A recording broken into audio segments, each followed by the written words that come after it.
یہ کائنات کتنی بڑی ہے، شاید اتنی بڑی کہ لفظ بڑا بھی چھوٹا پڑے۔ اب تک طاقتور دوربین صرف 3000 کہکشائیں دیکھ پائی ہے جو 12 ارب نوری سال کے دائرے میں پھیلی ہوئی ہے۔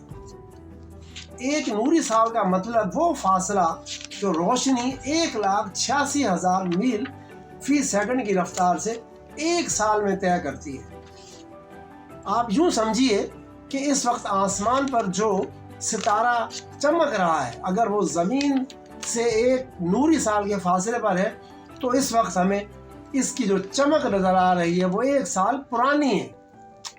ہمارا یہ نظام شمسی جسے کہکشاں کا حصہ ہے، اس کا نام ہم نے ملکی وے تصور کر لیا ہے، اور یہ کہکشاں اتنی بڑی ہے کہ ہمارا نظام شمسی اس کے انتہائی سرے پر ایک ذرے سے بھی زیادہ بڑا نہیں، جسے ننگی آنکھ سے بمشکل دیکھا جا سکتا ہے۔ ہمارا سورج اپنی کہکشاں کے مرکزی حصے سے 30,000 نوری سال کے فاصلے پر ہے۔ اس طرح کی کہکشائیں اور کتنی ہیں کوئی نہیں جانتا۔ ماہرین فلکیات ایک محتاط اندازہ ہے کہ یہ 1 ارب سے بھی زیادہ ہیں۔ ہم اب تک اپنی اس کہکشاں کے جن چند ستاروں کے بارے میں ہم اب تک جان پائے ہیں، ان میں ایک ستارہ وائی کینس میسورس ہے۔ یہ ستارہ ہم سے تقریباً 3,900 نوری سال کی دوری پر ہے۔ اس کے قطر کا اندازہ 1 ارب 98 کروڑ کلومیٹر لگایا گیا ہے۔ اس میں ہماری زمین جیسی 6,40,000 زمینیں بآسانی سما سکتی ہیں۔ اس ستارے سے بھی بڑے اور کتنے ستارے صرف ہماری اپنی کہکشاں میں موجود ہیں۔ دیگر 1 ارب سے زائد کہکشاؤں کا تو ذکر ہی فی الحال فضول ہے۔ اب اگر ہمیں کائنات میں اپنے اوقات کا اندازہ ہو گیا ہو تو اسے اب ہم اپنی زمین پر اتاریں۔ کائناتی کیلنڈر کے پیمانے سے دیکھیں تو یہ زمین محض 1 گھنٹے پہلے ہی وجود میں آئی ہے، یعنی صرف 4.5 ارب سال پہلے، اور یوں اس میں زندگی کے آثار صرف 20 منٹ پہلے پیدا ہوئے ہیں، یعنی کوئی 1.5 ارب سال پہلے۔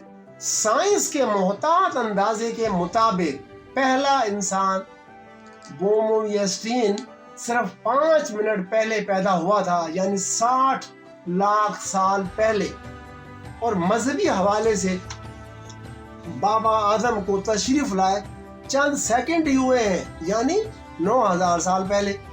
اور شاید ہماری ہی کہکشاں کے انتہائی سرے پر واقع کسی ستارے تک ہماری زمین کی روشنی ابھی تک پہنچی ہی نہ ہو، اور وہاں کے حساب سے ہماری دنیا ابھی پیدا ہی نہ ہوئی ہو۔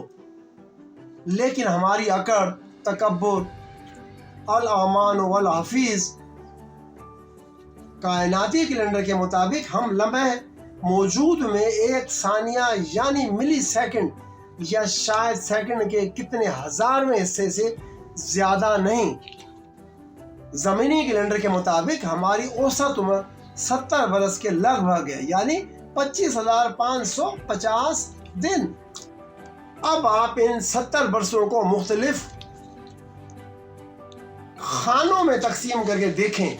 لگ بھگ 1/3 عمر یعنی 33 برس نیند میں گزر جاتے ہیں، باقی 47 میں سے 21 برس بیٹھ کر کام کرنے، ٹی وی دیکھنے، سستانے، فون یا انٹرنیٹ پر جلنے کڑنے یا تصوراتی دنیا میں صرف ہو جاتے ہیں۔ بقایا 26 برس، ان میں سے اوسطاً 15 برس ہوش سنبھالنے، سیکھنے سکھانے اور کام کی تلاش میں گزر جاتے ہیں۔ اب بچے 12 یا 11 برس۔ ان 11 برسوں میں بہت ہی کوئی ترم خان ہوا ہوگا اور اسے زندگی کی مشقت کی مہلت دی تو 4 برس اپنے مرضی کے کام یعنی لکھنا،